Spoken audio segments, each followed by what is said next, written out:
이런 적 없나요? 할 일이 있는데 자꾸 미루고 마감 직전에 몰아서 한다. 사람들이 말하는 걸 듣다가 딴 생각하면서 놓친 적 많죠. 계획을 세워도 실행하지 못하고 흐지부지 된다. 이게 단순한 게으름이 아닐 수도 있습니다. ADHD는 단순한 성격 문제가 아닙니다. 뇌에서 주의력과 충동을 조절하는 기능이 다르게 작동하는 것이 특징인데요. 그런데 더 큰 문제는 본인이 ADHD인지 모른 채 살아가는 사람들이 많다는 겁니다. 오늘 영상에서는 ADHD의 주요 증상과 자가진단 테스트를 해볼 겁니다. 영상을 끝까지 보시면 내가 ADHD인지 스스로 확인할 수 있을 거예요.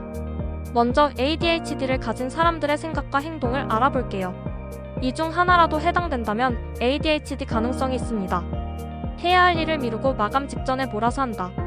집중해야 하는데 자꾸 딴짓을 한다. 물건을 잘 잃어버리고 깜빡하는 일이 많다. 계획을 세웠는데 실행하지 못한다. 충동적으로 말하고 감정을 조절하기 어렵다. 이 중에 몇 개나 해당되셨나요? 아니, 이거 나만 이런 거 아니었어요? 이제 실제 자가진단 테스트를 해볼 겁니다. ADHD인지 확인하고 싶다면 계속 집중해주세요. 질문을 듣고 해당되면 예라고 생각하세요. 주의력 결핍 관련 질문입니다. 사소한 실수를 자주 하고 중요한 일을 깜빡한다. 집중해야 할 일이 있어도 쉽게 산만해진다. 업무나 과제를 끝내지 못하고 미루는 경우가 많다. 충동성 감정 조절 문제입니다. 말이 너무 많거나 상대방의 말을 끊고 이야기할 때가 많다. 기분이 쉽게 변하고 충동적으로 소비하거나 감정을 조절하기 어렵다. 가만히 있는 것이 힘들고 늘 뭔가를 하고 있어야 마음이 편하다.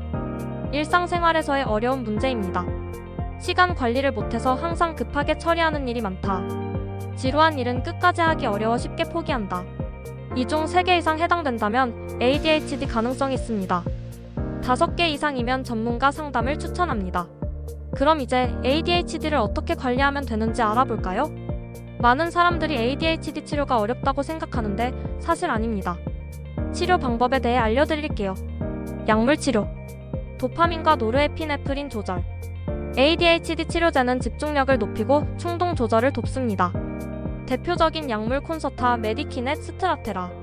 의존성이 걱정된다면 단기 처방 조절 가능. ADHD 맞춤형 생활습관 개선. 시간 관리 훈련하기. 알람 리마인더 활용.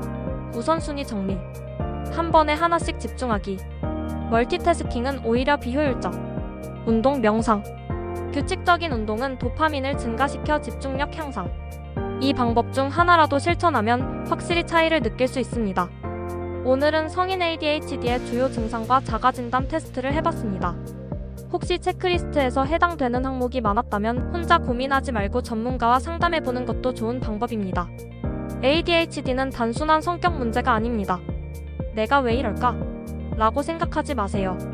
ADHD의 특성을 이해하고 맞는 방법을 찾아가는 것이 더 중요합니다. 병원을 가본 적이 없거나 궁금한 점이 있다면 댓글로 남겨주세요. 감사합니다.